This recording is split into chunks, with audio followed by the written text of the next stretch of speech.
আবু জাহেলের জন্য আল্লাহ দোয়া করছেন।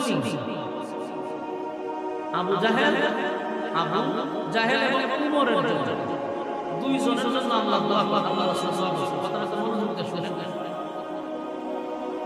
প্রশ্ন হইল দোয়া তো করছেন দুইজনের জন্য, কবুল হইছে উমরের ক্ষেত্রে, কবুল হইছে না আবু জাহেলের ক্ষেত্রে?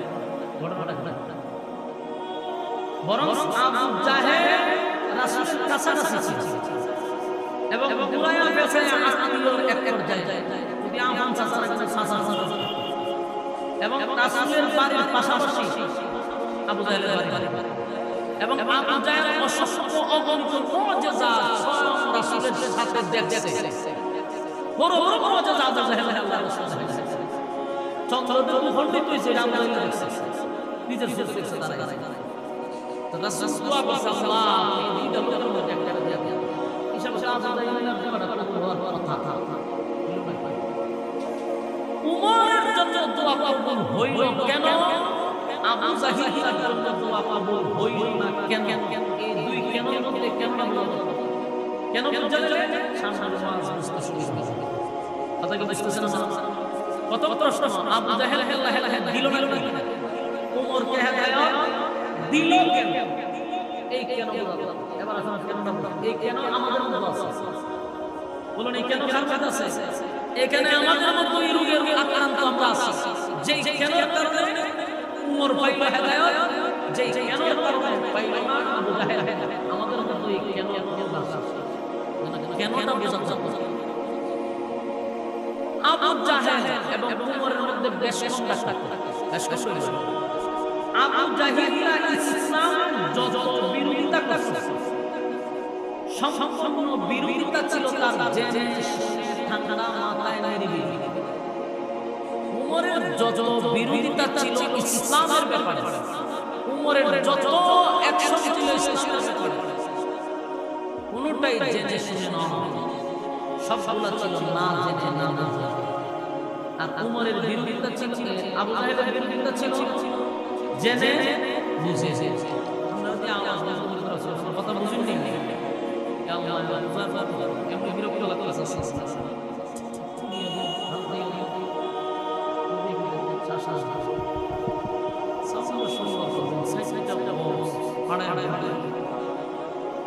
আমরা মনে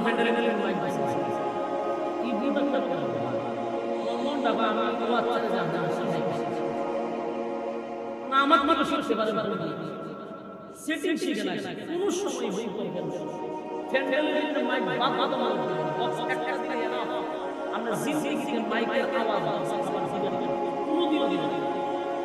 বক্তা আপনার কষ্ট হবে, এই কষ্ট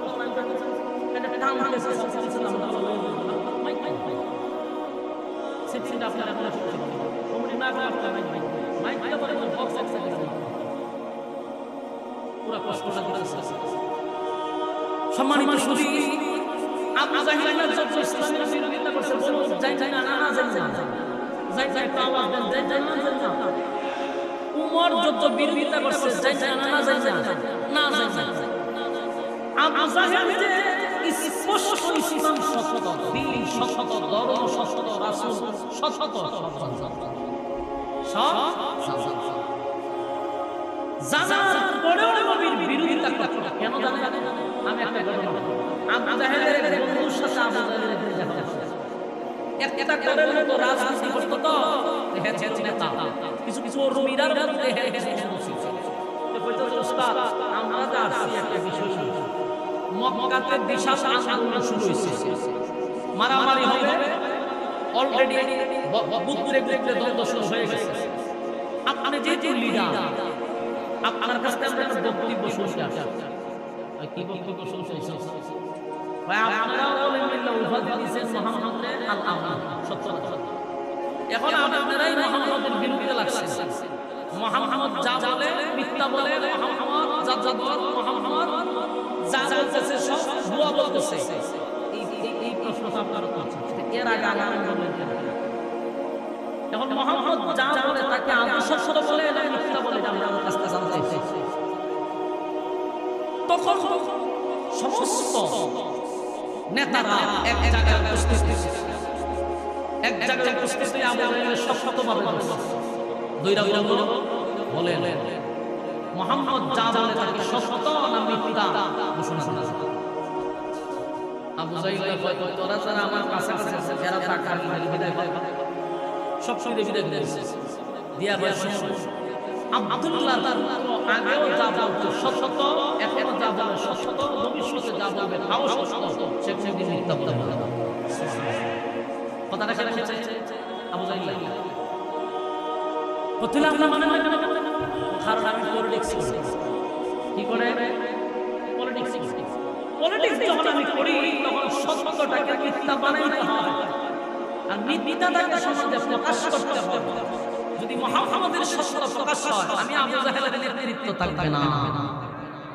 ঠিক বাড়িতে হইবে দেখেন তো বাস্তবতার সাথে মিলে বর্তমানে উলামায়ে কেরাম যা বলে এদেশের আবু জাহেলরাও বুঝে যেগুলো সত্য এদেশের আবু জাহেলরাও জানে আলেমরা ব্যক্তিগত শাস্ত্রে কথা বলে না যা বলে এটা সত্য সত্যটা তো সহজে মেনে নেবে না। ওই যে পলিটিক্স এরা তো আবু জাহেল থেকে পলিটিক্স শিখছে আবু জাহেল মার্কাতুল্লাহ আলেমদের সত্য কথাগুলো নামাজ দিয়ে আর এদের বাউতাবাজি আর ভট্টামি সমাজে প্রকাশ করে মানে নেতৃত্ব থাকবে কথা বলা আলেমদের হাতে ক্ষমতা যায় এদেশের সুপার পাবে না সত্য এদেশের সম্পদ যে বাহির প্রচার হবে না সত্য এদেশের হত্যা দর্শন এগুলো হবে না এটা সত্য। এরপর আলেমদেরকে নেতৃত্বে বসাইতে চায় না কেন দুর্নীতি করতে পারবে না চুরি ডাকাতি বদমাশি শেরকারবাজি চাঁদাবাজি সমাজে করতে পারবে না এজন্য আলেমদেরকে নেতৃত্ব দিতে চায় না। আর এদের মধ্যে আমাদের খারাপ একটা অভ্যাস যেমন আমরা আশিক উনি যদি আমাদের মসজিদে প্রতি আগামী নির্বাচন চেয়ারম্যান দাদা আমরা তো বক্তব্য হুজুরের কিন্তু আল্লাহর কসম আমরা এগুলো দিতে দিবেন না খবর হুজুর ইমাম হিসাবে রাজনীতি হিসাবে কারণ আমরা যদি ওয়াজের কাছে গম চুরি করবো দুর্নীতি করবো গরিবের লেপ খাইতে পারবে বিধবা বিবির সাথে এই দুর্নীতি করতে পারবে না আলেমকে বসাবে না। আবু জাহেল এটাই করেছে এখান থেকে বোঝা গেল আবু জাহেল যা করতো যাই না শুনলেই করতো। অন্যদিকে উমর নবীর ব্যাপারে এতটা জানতো না মানুষ তাকে যা বলতো সেটাই শুনতো। যেদিন উমর বুঝতে পারছে কোরআন সত্য সেদিন আর অপকর্মে লিপ্ত হয় নাই ডাইরেক্ট কালেমা পড়ছে আল্লাহ রাসূলের দোয়া করছে আল্লাহ ডাইরেক্ট মনে হেদায়েত দিয়েছে। আর উমর অপরাধ করেছে না জানেন আবু জাহেল অপরাধ করে দেশে আদা এইজন্য আল্লাহ বলেন ইন্নাকা লা তাহদি মান আহবাবতা ওয়ালাকিন আল্লাহ লা ইয়াহদি মান ইয়াশা। এই আয়াতটা এটা একটা ঘটনা কেন্দ্র করে আছে।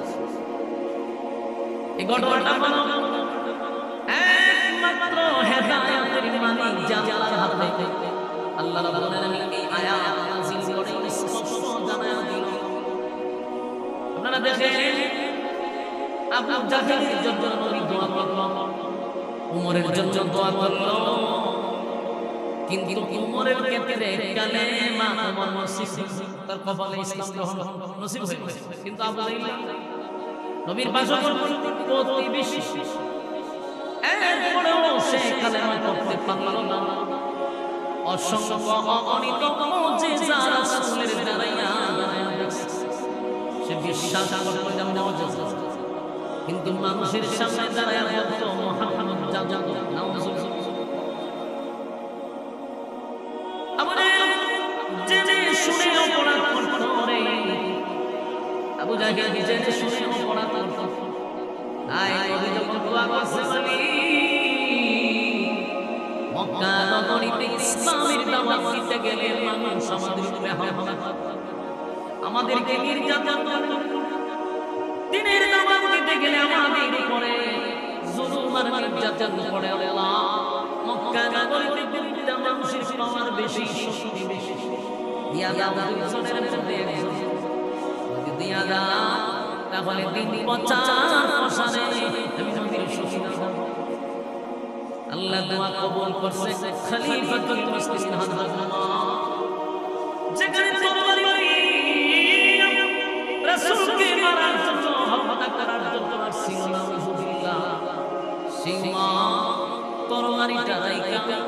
রাসূলের কাছে এসে বলল আর ছিলাম তো আপনার মাথা নেওয়ার জন্য, কিন্তু আমি নিজে আমার মাথাটা আপনার কদমে দিয়ে দিই। কালেমা পড়ায়া দেন, কালেমা পড়ায়া দিল আমার ঈমান। এই ইসলাম গ্রহণ করার আগে ওমরের একটা পাওয়ার ছিল, ইসলাম গ্রহণ করার পরে পাওয়ার আরো কয়েক বেড়ে গেল। প্রথম ইসলাম গ্রহণ করে তরবারিটা হাতে লইয়া গেল দিয়া ভাই মক্কার মানুষেরা শুনো, এতদিন আল্লাহর হুকুম পালন করছে সাহাবীরা লুকিয়ে প্রকাশ্যে কেউ নামাজ পড়ার সাহস পায় না, লুকিয়ে লুকিয়ে নামাজ পড়তো রে। আজকে থেকে আমি ওমর কালেমা পড়লাম, কেউ যদি আজকে থেকে নামাজ পড়তে কেউ বাধা দেয়, আমি ওমরের তরবারি দিয়া তার ফয়সালা। কেউ যদি তার বিবিকে বিধবা করতে চায় তাহলে আমি ওমরের তরবারি নিচে চলে যাই। কেউ যদি তার সন্তানকে এতিম করতে চায় সে দেব আমি ওমরের কাছে চলে আসি। আমাদের লাগলে বক্তব্য শুনছি না, হেওয়া তরবারি নিয়ে বাইরে মনে হচ্ছে কেডা রে বাইরিয়া দেখে হয় ওমর এত বড় বক্তব্য দিতেছে, তরবারিটা আবার বই সুন্দর বলছে না আশা শুনুন। ইসলাম গ্রহণ করার পরে ফায়দা হয়েছে কথা হয় ওমর সাধারণ সাহাবী ইসলাম ধর্ম গ্রহণ করার পরে হযরত ওমরের ভূমিকা ছিল ব্যতিক্রম। যুবক ভাইরা আমার তাকলে হেদায়েত পাওয়াই হযরত ওমরের বেলা আল্লাহ কবুল করলো, হেদায়েত ওমরকে দিল, আবু জাহেলকে দিল। এর থেকে বড় আলাদা আশ্চর্যের ব্যাপার হলো গোটা মক্কা নগরীতে যিনি পয়গম্বর যার সেন্টারে নবী কালেমা দাওয়াত দিত, আল্লাহর নবী দাওয়াত দিত, কেউ যদি বাধা দিত সর্বপ্রথম যিনি তরবারি নিয়ে দাঁড়াইতেন উনি হলেন আবু তালেব, নবীর চাচা। উনিও তখন সুপার সর্দার ছিলেন। আবু তালেবের সামনে কেউ দাঁড়াইত না, সে আবু তালেব কালেমার দাওয়াত দিতে গিয়ে আমার নবীরে অনেক হেল্প করছে। নবীর বিরুদ্ধে কেউ কথা বললে আবু তালেব সর্বপ্রথম তরবারি নিয়ে দাঁড়াইছে। যুবক ভাইরা কথা কই মনোযোগ দিয়ে আসুন। রাসূলের তো বাবা ছিল না, দুনিয়াতে এসে মা দুনিয়া থেকে বিদায় হয়ে গেল, দাদাও দুনিয়া থেকে বিদায় হয়ে গেল। আমার নবী ছোটবেলায় আবু তালেবের কাছে ছিল, শুধু ছোটবেলায় 50টা বছর আবু তালেবের কাছে লালিত পালিত। আবু তালেব নবীর কলিজা দিয়া ভালোবাসতো, নিজের সন্তানকে খাবার না দিয়া আমার নবীর মুখে আগে খাবারটা দিত। আবু তালেব আমার নবীর জড়ে জড়ে ঘুমাইতো, রাতের বেলায় নবী নিজের সন্তানগুলিকে কাছে না রেখে নবীর জড়ে জড়ে ঘুমাইতো। কোথাও সফরে গেলে সর্বপ্রথম নবীর চেহারা মুবারক দেখতে, আবার আসার সময় নবীর চেহারা মুবারক দেখতে কি বুঝে যে ভালোবাসা সমাবেশ। তাম পৃথিবীর সমস্ত আশিকে রাসূলের ভালোবাসাটা যদি এক পাল্লা বাইরে রাখা আবু তালেবের দিনের ভালোবাসা সমান হবে না।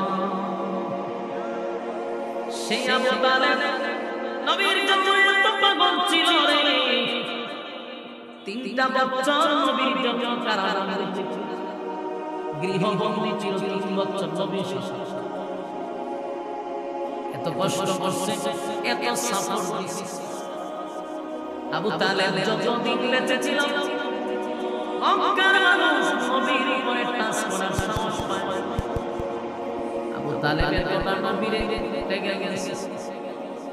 সেই আবু তালেব যেদিন দুনিয়া থেকে বিদায় হয়ে যাবে মরণাপন্ন অসুস্থ হইয়া যখন শুয়ে আছে দুনিয়া থেকে বিদায় হয়ে যাবে আল্লাহ নবী তাকায়া দেখে আবু তালেবের অবস্থা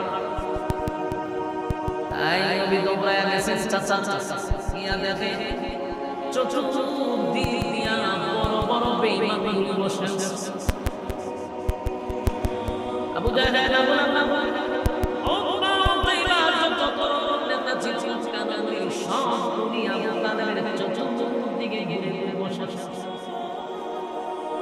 আল্লাহ নবী আবু তালেবের কাছে গিয়া বললেন চাচা গো দুনিয়া থেকে বিদায় হয়ে যাবে আমি আপনার ভাতিজা সারাটা জীবন দিনের দাওয়াত দিতে গিয়ে ইসলাম প্রচার করতে গিয়ে আপনি আমার পাশে ছিলেন চাচা শুধু তাই না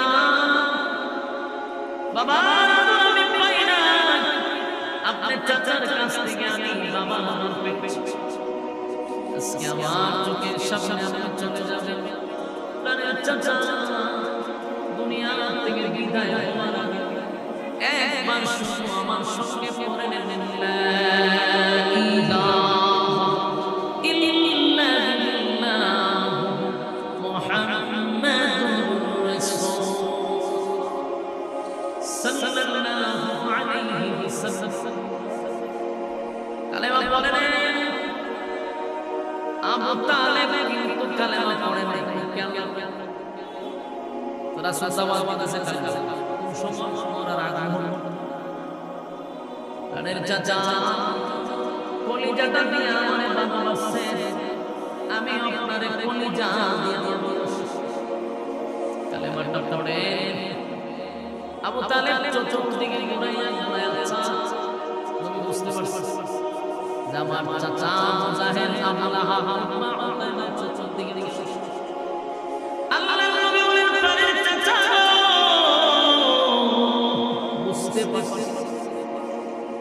আপনার চতুর্দিকে বড় বড় নেতারা বসা তাদের সামনে আপনি কালেমা পড়তে চান অসুবিধা নাই আপনি শুধু আপনার লড়াইয়া লড়াইয়া আমার কাম পর্যন্ত সফলতা পৌঁছায় কিন্তু এর পর আবু তালেব কালেমা পড়ে না পয়গম্বর আর কাছে গিয়া বলে প্রাণের চাচা এরপরও যদি আপনার সুবিধা না হয় তাহলে আমার কানটা আপনার কানের উপরে লাগাই দেই আপনি শুধু লড়াইয়া লড়াইয়া আমার কান পর্যন্ত পৌঁছায় এরপরও আবু তালেব রাজি না এবার নবী বললেন প্রাণের চাচা তাও যদি আপনার অসুবিধা হয় তাহলে আমি কালেমাটা পড়ি আপনি শুধু আমার সঙ্গে জিহ্বাটা লড়াইবেন এতটুকু বললেই হবে ওয়াদা দিলাম কিয়ামতের কঠিন ময়দানে আপনার চাচার চাচা আমি জান্নাতে যাব না আবু তালেবের ব্যাপার কেমন ছিল এরপর আবু তালেব কথা বলে না একটা পর্যায়ে আল্লাহ নবী বলেন প্রাণের চাচা করবেন না আমি আপনার ভাতিজা ইসলামের জন্য দ্বীনের জন্য আপনি অনেক বড় ভূমিকা রাখছেন কালেমাটা পড়ে কিয়ামতের ময়দানে নবী আপনার জন্য সুপারিশ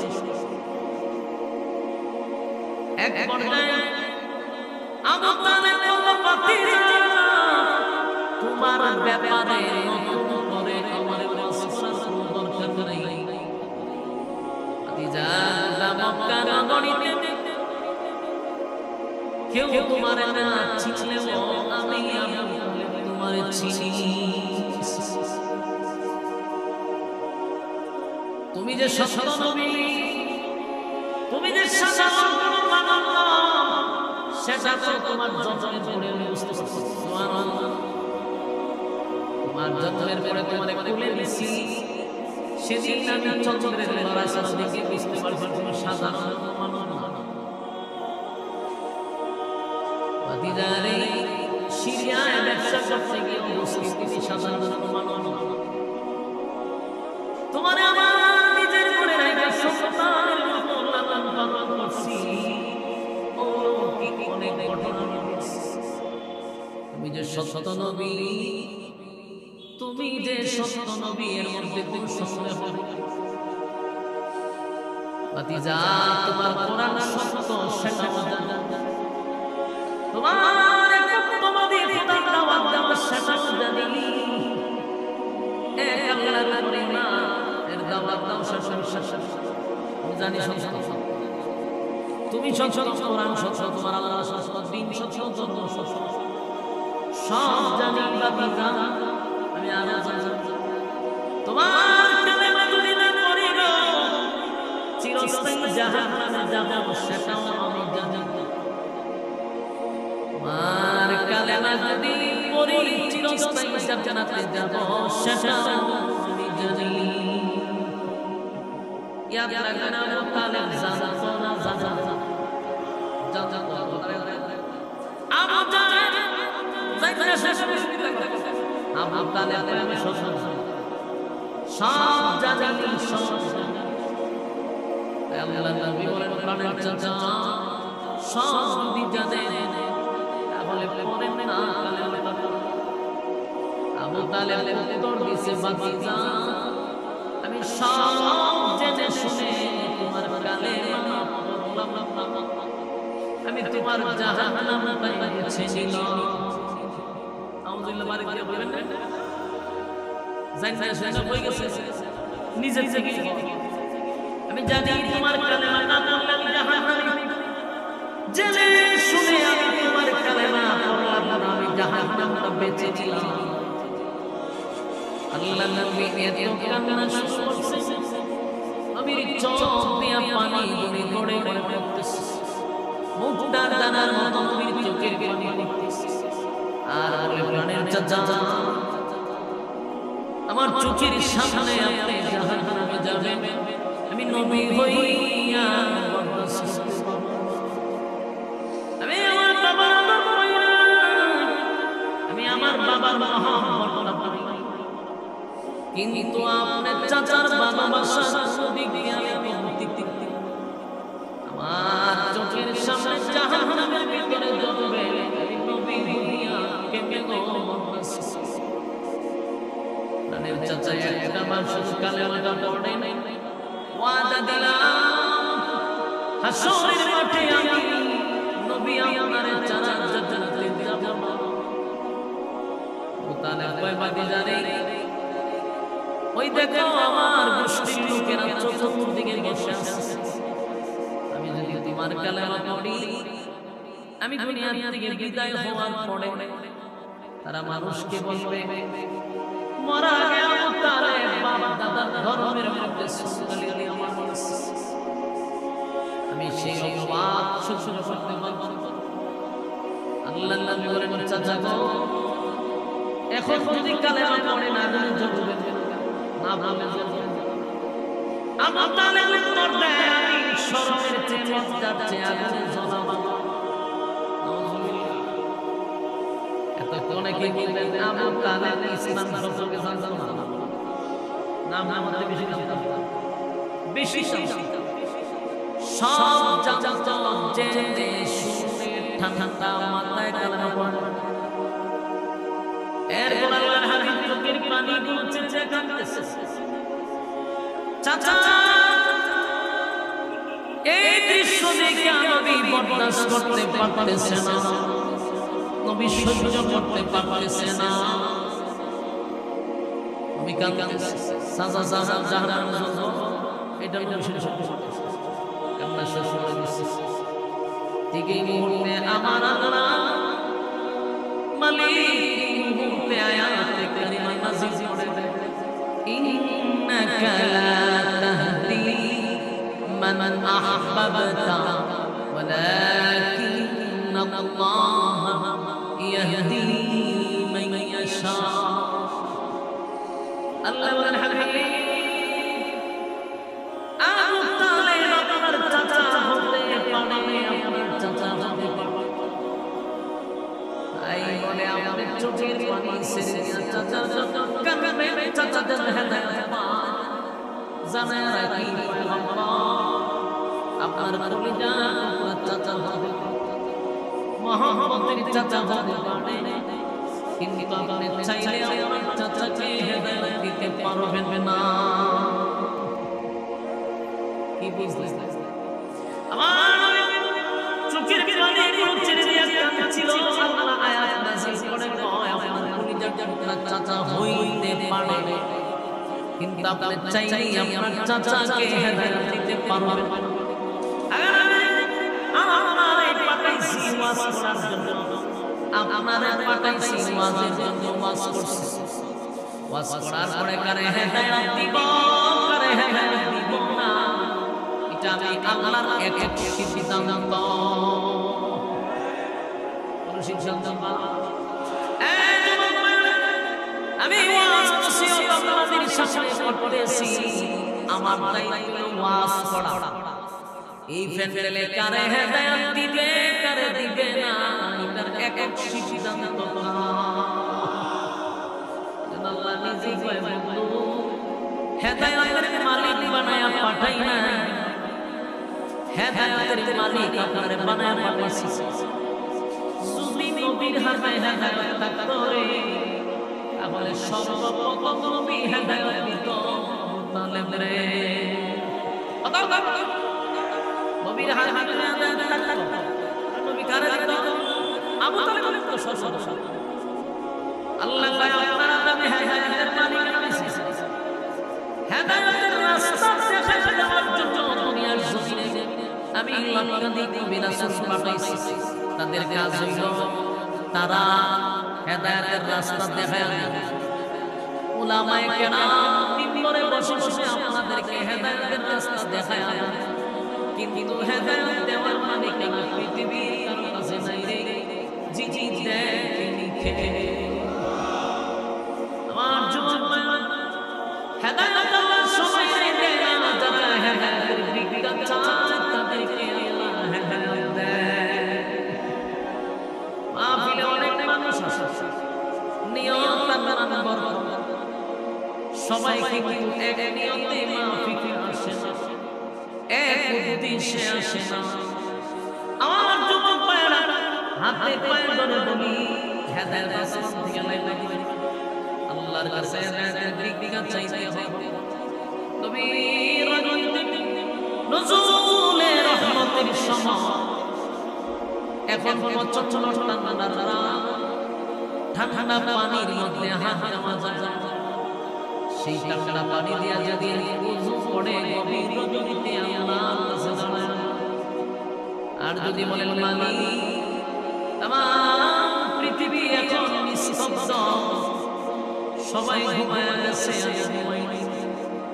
হেদায়েতের ভিক্ষা চাই আমার আপনি হেদায়েত দান করেন আপনি যদি আল্লাহর কাছে চান আল্লাহ আপনাকে হেদায়েত দেবেন হেদায়েত যদি না চান কোনদিন হেদায়েত আল্লাহ আসমান থেকে লাইলা দিবেন কেন বুঝেন না নবীর কলিজার টুকরাটা ছিল আমতা কথা কি বুঝতেছেন আমার নবীর কলিজা ছিল আমতালে যেখানে মক্কা নগরীতে কালেমার দাওয়াত দিতে গেলে সবাই বাধা দেয় কিন্তু আবু তালেবের ভয়ে নবী শ্বশুর কাজ করে আবু তালেব নবীর এত মহব্বত করত এত ভালোবাসা তার দেখতে সুন্দর হচ্ছিল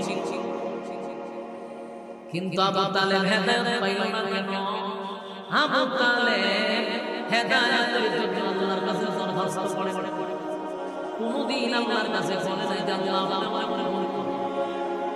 কোনদিন আল্লাহর কাছে চায় না আল্লাহর কাছে চায় না তার আমি দেই এটা নবীর বাতিজা নবীর সাসা এই ওয়াজটা কিছু সুজা এখানে আছে এখানে উলামায়ে কেরাম জিজ্ঞাসা করে একটা কেন না করেছে এই আবু তালেবকে আমরা এই আয়াত নাযিল করে রাসূল স্পষ্ট করে আপনাকে হেদায়েতের মালিক বানায় পাঠাচ্ছেন আমার প্রশ্ন নবী যদি হেদায়েতের মালিক না হয় এদেশের কোন পীর ফকির আপনারা হেদায়েত দেওয়ার ক্ষমতা রাখে কথা বলে দিই নবীদের হাতে হেদায়েত নাই রাস্তা দেখায় দেওয়ার জন্য আল্লাহ দুনিয়াকে এসেছে। আর হেদায়েতের একক মালিকানার দায়িত্ব স্বয়ং আল্লাহর কাছে। নবীদের কাছে যদি না থাকে আমি হিসাবে আমি থাকবো না। এই বিভ্রান্ত এই ভুল ধারণা আমাদের মন থেকে সরানো দরকার। কথা হয় না, পৃথিবীর কোনো ফির আপনাকে হেদায়েত দিতে পারবে না। হেদায়েতের রাস্তা দেখা দিতে পারবে কিন্তু হেদায়েত দিতে পারবে না। যার এক মালিকানা আল্লাহ। তবে একটা কথা জেনে রাখবেন, আল্লাহ যারে ভালোবাসে ওই লোকগুলোকে আল্লাহ দ্বীনের কাজে লাগায় রাখে।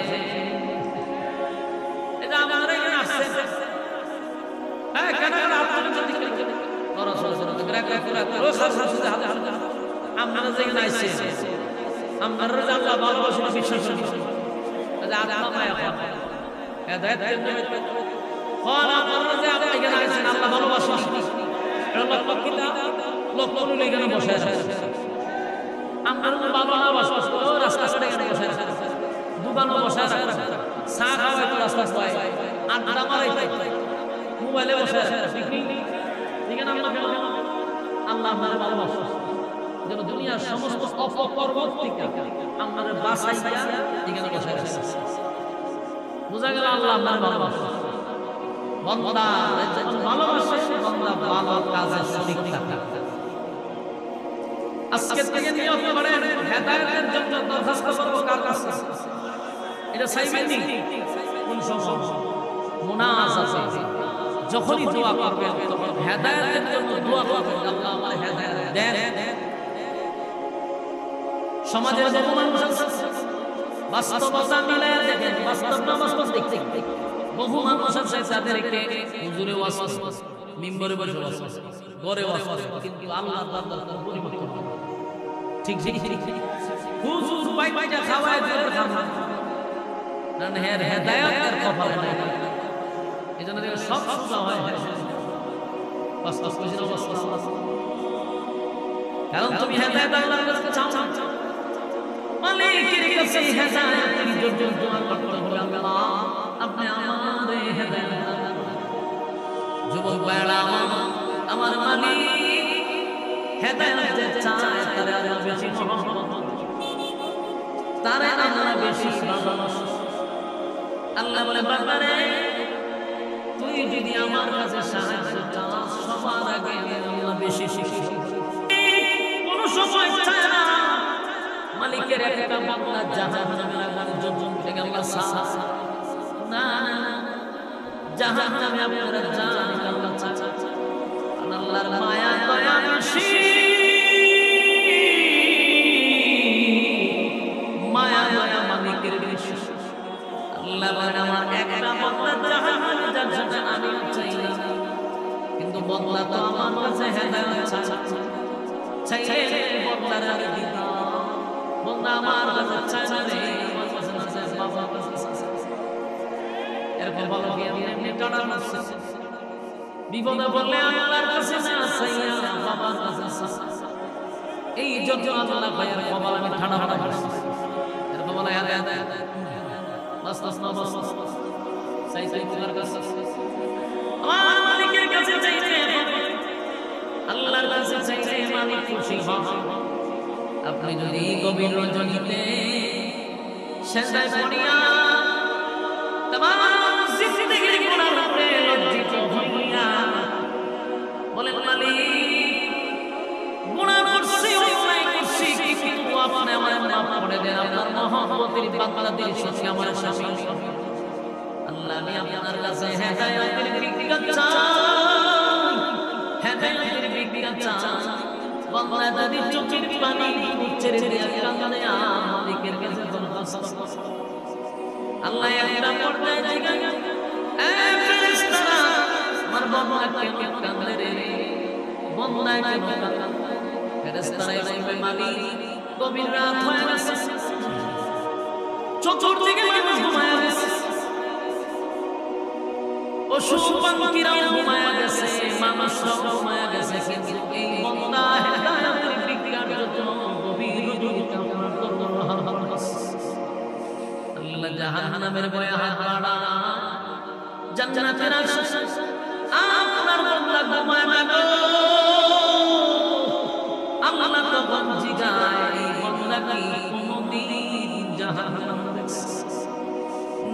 মালিক জাহান্নাম দেখে নাই, বান্দা কি জান্নাতের নাজ নিয়ামত, না মালিক জান্নাতের নাজ নিয়ামত দেখে। তাহলে নবী রাতে ঠান্ডা পানি দিয়া ওযু করেন, নজুলে রহমতের সময় আমি আল্লাহর কাছে কেন ভিক্ষা চাই রে? মালিক আপনার বান্দা আপনার প্রিয় বান্দা হতে চায়। আল্লাহ ওয়াদা দিলাম চোখের পানি শুকানোর আগে আগে জিন্দেগির গুনাহ মাফ করে দিলাম, আমি আমার বান্দারে রহমতের বান্দা হিসেবে গ্রহণ করলাম। আমার যুবক ভাইরা, আপনাদের কাছে আমার আল্লাহর হেদায়েতের জন্য আল্লাহর কাছে দরখাস্ত করে। শুধু শুধুই কথা বললেন না, আমরা আল্লাহ হেদায়েত দেয় না, হেদায়েতের জন্য মালিকের কাছে চাইতে হবে, মালিকের কাছে আপনি দরখাস্ত করুন। তারপরে আমার মালিক বলে আমি আমার বান্দাদের প্রতি দয়া মায়া দিয়ে দেই, আমার দয়া মায়া বেশি, চাইতে দেরি আমি দিতে দেরি। কিন্তু যদি না চাস, নবীর চাচা হইল কাম হবে, নবীর ছেলে হইল কাম হবে, নূহ পয়গম্বরের ছেলে আল্লাহ মাসুদ খোদাগার সাই সাই অসংখ্য নবীদের ছেলে একটা বুঝাইল, তুই যদি না চাস নবীর ছেলে হইল কাম হবে, নবীর চাচা হইল কাম হবে না, আমার কাছে চাইতে হবে, চাইলে আমি দিতে পারবো। কপাল খারাপ আমরা চাই আর জায়গা মতো চাইতে আমার জায়গা মতো চাইতে হবে। আল্লাহ বলে কাউরে আমি ফিরাই দিই না, বান্দারে চাওয়ার মতো চাইলে মালিক শুনে। ঠিক ঠিক কারা কারা চাইবে আল্লাহ দেখা লিল্লাহি তাকবীর, লিল্লাহি তাকবীর।